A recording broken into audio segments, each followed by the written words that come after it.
Friends, కూలిపోయిన school పిల్లల పరిస్థితి విషమం. ఈ విషయాన్ని తెలుసుకునే ముందు వీడియో అయితే మీరు కంప్లీట్గా చూడండి. అప్పుడే మీకు కంప్లీట్ ఇన్ఫర్మేషన్ ఏంటో అర్థమవుతుంది.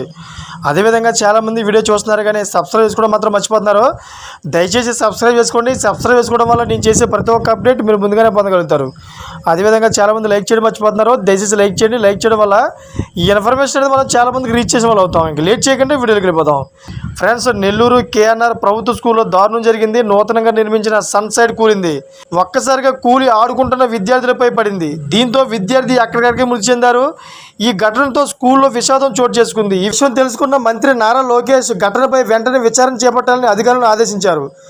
బాధిత కుటుంబానికి 5 లక్షల ఆర్థిక సాయం ప్రకటించారు. కాగా గత ప్రభుత్వం నాడు నేడు కార్యక్రమంలో భాగంగా కేఎన్ఆర్ ప్రభుత్వ స్కూల్లో సన్సైడ్ నిర్మించారు. అయితే స్కూల్ జహాజ్ జిల్లాలో చాలా బడుల్లో నాడు నేడు పనులు నాశనకంగా జరిగినట్లు ఇప్పటికే చాలా ఫిర్యాదులు అందించినట్లు తెలుస్తోంది. అయితే విద్యార్థి మృతితో మాజీ సీఎం జగన్మోహన్ రెడ్డిపై విమర్శలు వెలువడుతున్నాయి.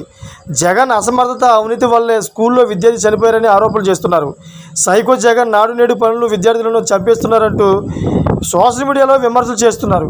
ఈ విషయం తెలుసుకున్న చంద్రబాబు నాయుడు, అదేవిధంగా జనసేన పార్టీ పవన్ కళ్యాణ్ కూడా చాలా కోపంగా అయితే విమర్శలు గుప్పించారు జగన్మోహన్ రెడ్డిపై. ఫ్రెండ్స్, చూసేటటువంటి లేటెస్ట్ అప్డేట్స్ కోసం ఛానల్ సబ్స్క్రైబ్ చేసుకోండి, గడపల ఆన్లో పెట్టుకోండి. Thank for watching friends.